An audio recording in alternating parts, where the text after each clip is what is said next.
baigtas kliūkis. Skambink bosui. Dabar?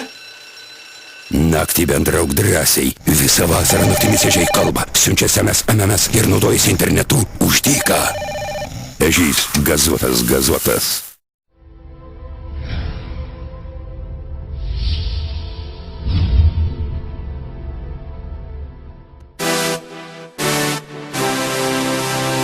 Lietuvos nacionalinė krepšinio rinktinė pradeda kovas pasaulio čempionate Turkijoje. Pirmoji D grupės varžovė – Naujosios Zelandijos ekipa. Okeanijos atstovams tai 4. pasaulio čempionatas. Lietuviai pasaulio pirmenybėse dalyvaus 3. kartą. Tarpusavyje šios rinktinės pasaulio čempionatuose dar neturėjo progos susitikti akis į akį.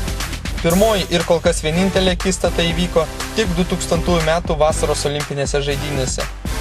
Lietuviai grupės varžybose įveikė savo varžovus rezultatu 85-75. Lietuvos rinktinėje pasiruošimo ciklo metu geriausiai aikštelėje atrodė į NBA grįžtantis Linas Kleiza.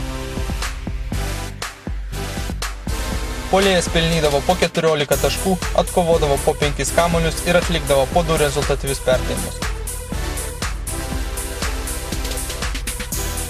Jam puikiai talkino buvęs žalgirietis Jonas Mačiulis. Žaidėjas pelnydavo po 9 taškus ir atkovodavo kiek daugiau nei po 3 kamuolius. Šį sezoną į Žalgirį sugrįžęs Paulius Jankūnas taip pat buvo vienas svarbiausių komandos žaidėjų. Puolėjas pelnydavo po 9 taškus, atkovodavo po 4 kamuolius ir perimdavo po 1 kamuolį iš varžovų.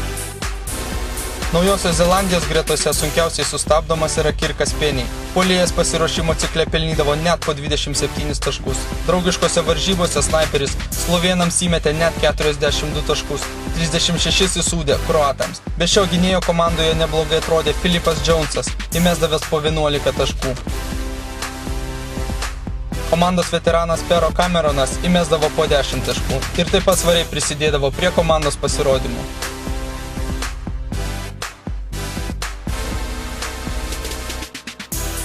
Dvikova Lietuva Naujoji Zelandija vyks šeštadienį 16 val. Lietuvos laiku.